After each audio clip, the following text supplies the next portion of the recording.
Hello, today we're going to talk about genetically engineered food. Dreadful or wonderful? The picture you're seeing right now shows a global area of biotech crops from 1996 to 2009. You can see there's a steady increase in the planting and production of biotech crops from 1996 to 2009. Today in USA, a lot of people are discussing whether wheat should be allowed to be a genetically engineered crop or not. In Oregon a few days ago, a genetically engineered wheat seeds were found. The company which produced the seed said it was a sabotage. The Department of Agriculture is also researching how illegal seeds were in a field in Oregon. Genetically modified wheat has never been introduced or approved in any country in the world. Japan and South Korea have banned American wheat after strains of genetically modified wheat was found in Oregon. European Union is testing whether the wheat imported from America is genetically modified or not. So when they take it to the markets, the people who are eating the food shouldn't eat the genetically modified wheat because it has so many problems and so many issues. That's very, the angry perspective. People who are not happy with genetically modified wheat say that, Margaret Smith, a professor at Cornell University, said that one reason the U.S. is mainly against genetically modified wheat is because of economic reasons. Because wheat market is a $9 billion market in U.S. Some companies only ask Federal Department of Agriculture for some consultation. They don't consult because it's not required of them. The other side, which says, well, genetically modified wheat is safe because it contains 95% of genes found in genetically modified soybeans and many other types of genetically modified crops. And also, if we allow the growth of genetically modified wheat, there's going to be 10 to 15% of increase in profit for the farmers. Today in the world, 600 million tons of wheat is produced. Around that 90 kilograms of wheat is per person.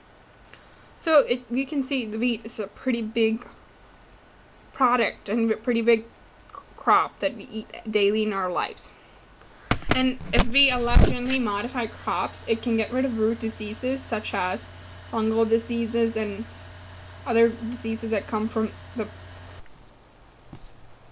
the big question, knowledge issue we're facing is how does reason affect our emotion to accept change?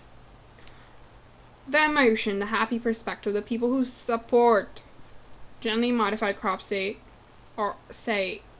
they feel happy. And this is because the makers of genetically engineered crops or genetically modified food make us feel happiness mainly through the role of beliefs and empathy we feel. And also, subject-specific intuitions and natural and educated intuitions might support genetically modified food.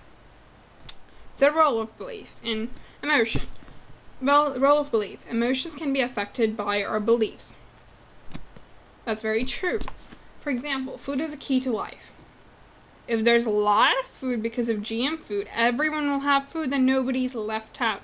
Is a common belief that every human being has. Well, we feel empathy. Empathy is the understanding and being able to feel the same way other person feels. Let's look at this photo. This picture shows 4 kids in a third world country picking up food from the trash can. When we look at this, we feel sad. So when people see this, they see that, kids are picking up trash from trash can. So they will immediately empathize with them and say, if we have GE food or genetically modified food, then everyone can be fed. Social intuitions suggest that GE or GM food is not good because it has so many drawbacks we don't know about. Role of beliefs again. Very religious people might argue you're playing God by trying to manipulate the genes of food. Personally, I detest genetically modified apple or genetically engineered apple because they taste so bad compared to an organic apple. Organic apples are apples that are grown naturally through natural procedures. And also, another thing, we don't know a lot about GM food, so people are annoyed about the usage of GM food. Scared of unknown is a common human emotion. Regarding the wheat, recent news said that the wheat causes a lot of liver diseases. So again, we don't know a lot about genetically modified crops. And since both hatred and happiness is a very strong emotion, I suggest we study other areas of knowledge and other areas of no. The second area of knowledge that we will be discussing is sense perception. Perception is when everyone interprets things differently. For instance, in this picture we can see that the natural food is being injected by various chemicals. This picture may appear as a shock to some, as they can look at it and think of how this may alter the natural world, while others can react to this picture as if there is nothing wrong with it. This shows how there are two different types of perceptions about genetically engineered or genetically modified foods: the happy or the positive side. Genetically engineered food producers have often been asked the reason behind genetically engineered foods. The answer to this question is that it can solve the issue of world hunger. As we can see, that world hunger is a great issue that we are facing today. If we look at genetically modified food through this perspective, we can see how it can aid us to overcome this issue. Another advantage is that some of the genetically engineered crops have a higher nutritional values than the normal ones. These nutritional values can lead to a healthier lifestyle for humans and as well as other animals. Genetically modified crops also have the ability to last longer. They can also adapt to any temperatures easily, which makes the growing conditions easier. Another benefit of genetically engineered crops is that there is less usage of pesticides and there are higher production rates. This can also help the economy, as not a lot of money will be spent on the crops. The picture on the bottom right lists some of the other advantages of genetically modified crops. For instance, these crops are pest resistant, which means that there would be less damage done by insects, virus, bacteria, etc. They also have herbicides resistance, which means that herbicides will only kill weeds and not the crops. Like many other issues, there is a negative or a sad side to the genetically modified foods. One of the main concerns is that genetically engineered foods will contaminate the original foods. This would mean that we will slowly destroy the natural crops, and once that happens, there is no going back. They can also cause health risks, as we're not exactly sure how our internal systems will respond to the genetically engineered food in the long run. Genetically engineered food also leaves fewer choices for the farmer and may lead to newer problems that we don't have to worry about today. Another negative aspect of genetically engineered food is that it is not always clearly labeled. Due to this issue, the regular consumer doesn't even realize whether they're eating genetically modified or regular food. This can be considered as a crime, as the regular consumer is not fully informed. Those who don't wish to eat genetically engineered food don't have a choice because they don't know if they're eating it or not. And lastly, we don't know about the ultimate consequences of the genetically modified foods. This is a picture that shows the consequences of an experiment that was done on the rat.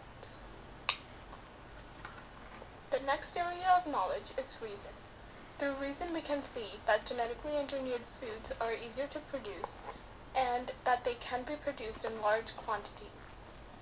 This can save time as well as labor. They also require less space while more foods can be produced. However, we are facing the fallacy of hasty generalization. Hasty generalization is when a conclusion is drawn from an insufficient information. In this case, we are assuming that genetically engineered foods will only have positive effects.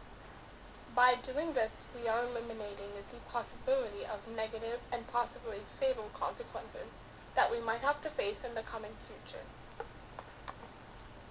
Another fallacy that plays a big role in this case is false dilemma.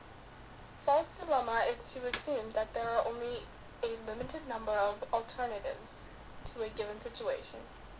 In this case, we are assuming that genetically engineered foods are the only way we can solve world hunger.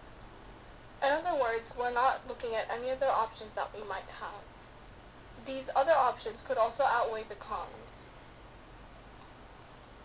Reason also tells us that by creating genetically engineered foods, we are interfering with the ways of nature. Some also say that by doing so, we are questioning God's power, and that we're trying to control the ways of nature. Genetically modified foods can also lead to severe consequences as it's altering the pattern of the natural environment that surrounds us. The fallacy of ad ignorantium is to claim something is true just because there is no evidence against it. In this case, we might say that we are right in producing genetically engineered foods because we cannot prove that what we're doing is wrong.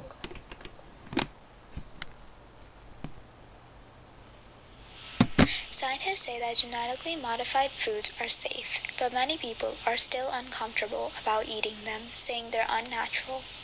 Others, especially those in the science community, become dismayed when discussing biotechnology with people who use such a vague term as unnatural.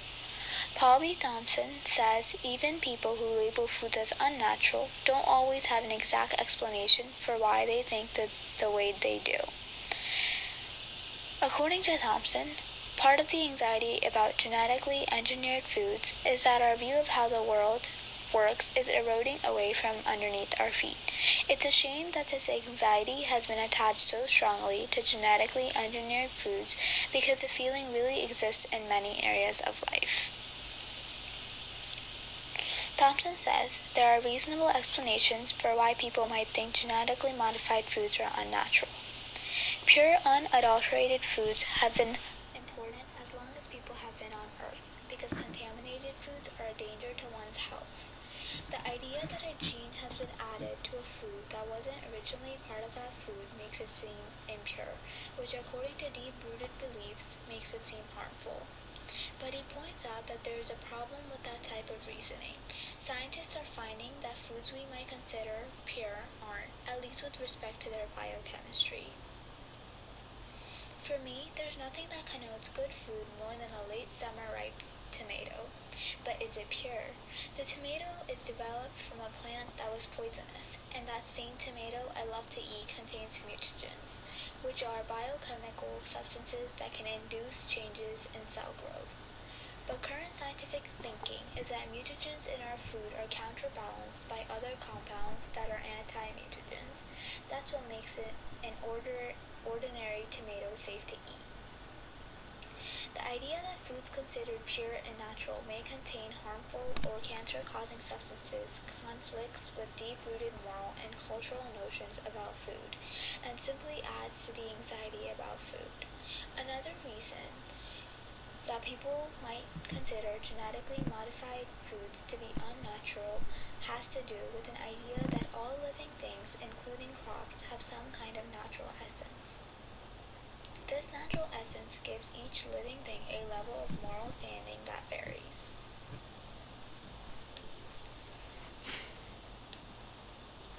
Every day, we chow down on food produced from plants that carry deadly poisons. Most of the time, we don't need to be concerned with this, as the mass production of fruits and vegetables ensures that we are usually safe. But from time to time, people accidentally kill themselves by unwittingly eating the wrong part of a plant. For example, we have all heard of toadstools and know that they are poisonous, but what many people don't know is that a toadstool is actually a mushroom, not a separate type of plant. Toadstool is slang for poisonous mushroom. While there are some useful signs that a mushroom is poisonous, they are not consistent, and all mushrooms of unknown origin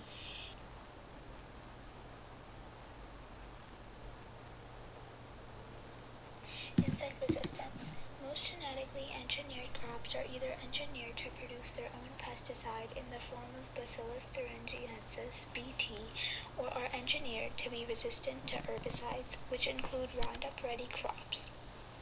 BT is used by organic farmers as a least toxic alternative to control bugs.